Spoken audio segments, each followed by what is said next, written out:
Welcome back, everyone. Today we're diving into a suspenseful and haunting story of survival, redemption, and finding the will to live. This is Iris's story. Iris is heartbroken after losing her young son, Matteo, in a tragic hiking accident. Struggling with unbearable grief, she returns to the spot where he died, thinking about ending her own life. But just as she's about to make a tragic decision, a man named Richard appears and starts talking to her. Somehow, his presence makes her reconsider, and she decides to step back from the edge. Iris follows him back to the parking lot, but as soon as they reach their cars, things take a dark turn. Richard attacks her with a stun gun, ties her up, and puts her in the back of his car, unconscious. When Iris wakes up, she realizes she's being taken to a remote cabin in the woods. Richard tells her they'll have the whole weekend together. Desperate, Iris uses a pocket knife to cut her wrist ties, then suddenly attacks Richard, forcing him to crash the car. In the chaos, she manages to cut herself free and escape into the woods. But Richard reveals he's injected her with a paralyzing agent that will soon leave her helpless. With every step,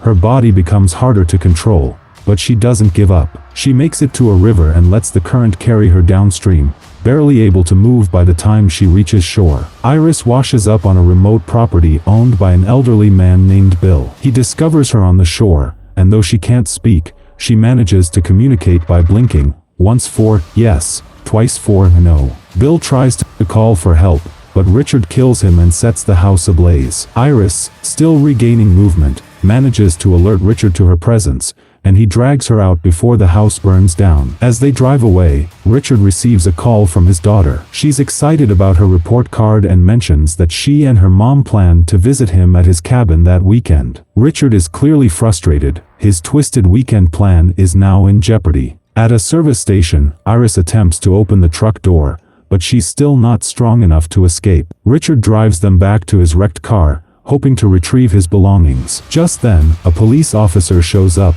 suspicious of the situation. He tries to talk to Iris, but Richard kills him before he can help her. Richard takes Iris to a secluded boat launch, planning to take her onto the lake where he's hidden the bodies of previous victims. But once in the boat, Iris finally regains enough strength to fight back. She seizes his knife and stabs him through the neck, then pushes him overboard. When he tries to climb back on, she takes his gun and shoots him, puncturing the boat in the process. As the boat sinks, Iris manages to make it to shore. Further down the beach, she finds Richard, barely alive, dragging himself onto the sand. Now, Iris stands over Richard as he takes his last breaths. But rather than feeling despair, she feels something unexpected: gratitude. In her battle to survive, she's rediscovered her own will to live. In the end, Iris's strength to survive and overcome her grief proves stronger than any horror she's endured. A powerful reminder that even in our darkest moments, life can offer us a reason to keep going. Thanks for watching. If you enjoyed this breakdown, don't forget to like, subscribe, and stay tuned for more stories of survival and resilience from Movie Maz.